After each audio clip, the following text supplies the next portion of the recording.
This replaced an old blade. July 2022. ATC printer blade here.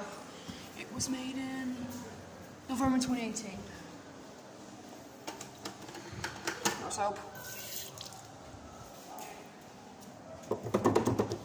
Ah, dead. Rest in peace. Rusty cylinder. This one got no air.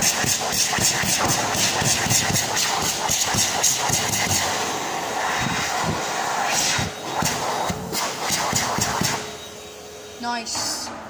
That possibly will be a third rotor now, or probably a newer blade. Nice.